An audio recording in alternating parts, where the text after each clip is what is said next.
Last time हमने पढ़ी थी मैट्रिसेस क्या होती हैं और मैट्रिसेस की टाइप्स क्या होती हैं, ठीक है। अब वो चीज़ क्लियर होगी। अब हमारे पास एक्सरसाइज है, तो ठीक है। अब इसमें हमने क्या करना है कि उन्होंने कहा है find the order of the following matrix, ठीक है। अब ऑर्डर मैट्रिक्स हमने देखनी है कि हमने इन मैट्रिक्स का ऑर्डर बनाना है। अब ऑर्डर हमारे पास कैसे बनता है कि हमने इसमें नंबर ऑफ़ रोज़ और नंबर ऑफ़ कॉलम्स को देखना है। अब इसमें रोज़ कितनी हैं, अब इसके अंदर 1 2 रोज़ हैं और 2 ही कॉलम है, ठीक है। बेसिकली तो ये स्क्वायर मैट्रिक्स है, लेकिन हमारे से उन्होंने सिर्फ ऑर्डर पूछा था, इसलिए हमने कहना है कि ये 2 बाई 2 का है, ठीक है। सेम एज इट इज़ बाकी क्वेश्चंस भी होंगे, ठीक है। अब उसके बाद उन्होंने क्वेश्चन नंबर 2 में कहा है which of the following matrix are equal. अब हमने इनको अकॉर्डिंग टू ऑर्डर देखना है कि इनमें से कौन सी आपस में इक्वल होती हैं, ठीक है। अब फॉर एग्ज़ाम्पल मैट्रिक्स बी और मैट्रिक्स डी, ठीक है। अब बी और डी इनका ऑर्डर सेम है। कैसे? इसमें 2 कॉलम्स हैं और 1 रो है, ठीक है। सेम एज इट इज़ इसमें भी 1 रो और 2 कॉलम है, ठीक है। अब मैट्रिक्स ए और मैट्रिक्स सी ये सेम है। अब यहाँ पे थोड़ा सा मसला है, हमने इसको सॉल्व करना है। अब देखो यहाँ पे इन दोनों के दरमियान कोई साइन नहीं, मतलब ये 2 एंट्रीज़ हैं, ठीक है। मैट्रिक्स के अंदर 2 एंट्रीज़ या 2 एलिमेंट्स का लें। अब यहाँ पर इनके दरमियान में साइन है, तो मतलब ये एक ही एंट्री है। तो हम इसको पहले सॉल्व करेंगे। 5 - 2 3 हो गया। अब इसकी एक ही रो है और एक ही कॉलम है, सेम एज इट इज़ इसकी भी एक ही रो है और एक ही कॉलम है, तो मतलब ए सी के इक्वल हो गया, ठीक है। अब क्वेश्चन नंबर 3 में आ गया कि find the values of a b c and d which satisfy the matrix equation. अब इसको हमने सॉल्व करना है, ठीक है। वो कैसे करना है,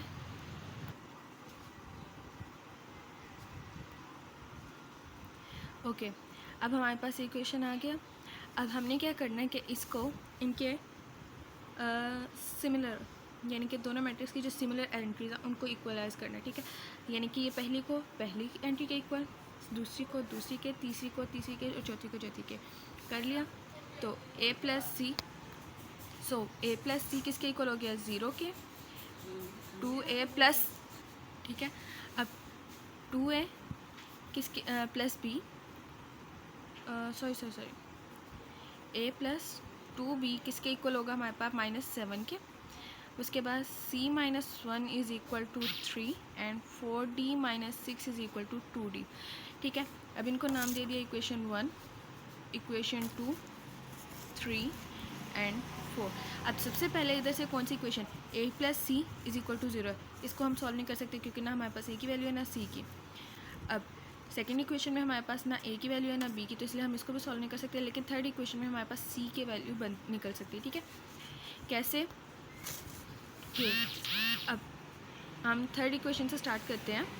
तो फ्रॉम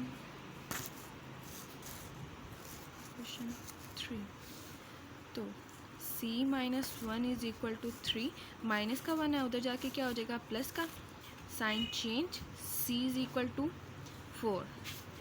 अब c इज़ इक्वल टू मेरे पास किसके आ गया, 4 के। अब हमने क्या करना है, इस c की वैल्यू को पुट कर देना है। कहाँ पुट करेंगे, इक्वेशन नंबर 1 में, ठीक है। तो equation number from equation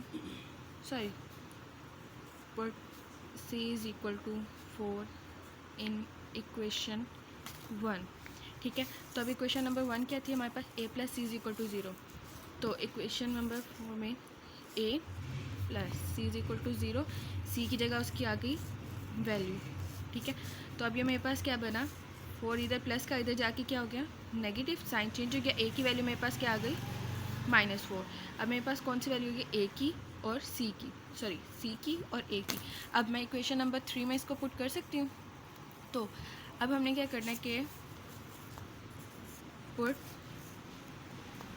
a is equal to -4 in equation 3। So मेरे पास इक्वेशन 3 क्या है, सॉरी इक्वेशन 2, इक्वेशन 3 से तो हमने c निकाला है। तो a plus 2b is equal to -7, a plus 2b is equal to -7। अब हमने यहाँ पर a की जगह वैल्यू किसकी पुट कर देनी है, a की, तो वो क्या मेरे पास -7 है, सॉरी -4 है, तो -2b इज़ इक्वल टू -7, -4 इधर आके प्लस का हो गया, +2b इज़ इक्वल टू -7 + 4, तो यहीं पे कर लेते हैं हम। तो 2b इज़ इक्वल टू 7 - 4 -3, अब 2 यहाँ पे मल्टीप्लाई हो रहा है, इधर आके क्या हो जाएगा -3/2, ये मेरे पास किसकी वैल्यू आ गई, b की। अब आगे हमारे पास इक्वेशन 4। अब इक्वेशन 4 में हमारे पास किसी की वैल्यू पुट नहीं होनी, क्योंकि ना हमारे पास d की वैल्यू निकली है, ये एज इट इज़ सॉल्व होगी। कैसे होगी, इक्वेशन 4 हमारे पास है 4d - 6 is equal to 2d।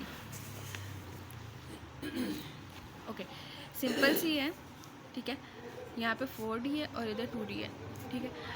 अब हमने d की वैल्यू निकालनी है, ये उधर चला गया, -6 is equal to -4d + 2d, तो -6 is equal to -2d, minus आपस में कैंसिल हो गए। अब जो हमने चीज़ फाइंड करनी होती है हमें उसे लेफ्ट साइड पर रखते हैं, तो 2d इज़ इक्वल टू 6 हो गया, 2 इधर आके डिवाइड हो गया, तो d की वैल्यू मेरे पास क्या आ गई, 3। अब हमारे पास a b c और d तीनों चारों की वैल्यूज़ आ गई। अब हमने इनको मैट्रिक्स में दोबारा यानी कि क्वेश्चन में दोबारा पुट कर देना है, जस्ट लाइक। अब मेरे पास a b c d की वैल्यूज़ आ गई। अब इन इक्वेशन में हमने इनकी जगह वैल्यूज़ पुट करनी है, तो a की मेरे पास क्या थी, -4 + 4 -4 + 2 -3/2, एंड c मेरे पास था -4 सॉरी +4 - 1 4 × 3 -6, ठीक है। तो अब अगर हम इन्हें सॉल्व करें, 0 हो गया, -4 + 4 0 हो गया। अब इसको सॉल्व करें, -4 2 से कैंसिल हो गया, -3 4 - 1 3 और 4 3 12 -6। अब दूसरी साइड पर देखें तो हमारे पास यहाँ पर भी तो 2d है ना, तो यहाँ पे क्या है, 0 - 7 जगह मेरे पास थोड़ी है, तो 2 × 3, सो 0 3 इधर 0 और 3, दो चीज़ें हमारे पास सेम होगी, -4 -3 -7 -7 6 - 12 6 और 3 × 6, तो मतलब कि मैंने प्रूफ कर दिया कि हमारी जो मैट्रिक्स है वो सेटिस्फाई करी है, यानी कि वो क्या कह रहा था, find the values a b c and satisfy the matrix equation, तो मैंने मैट्रिक्स की इक्वेशन को सेटिस्फाई कर दिया, दैट्स इट।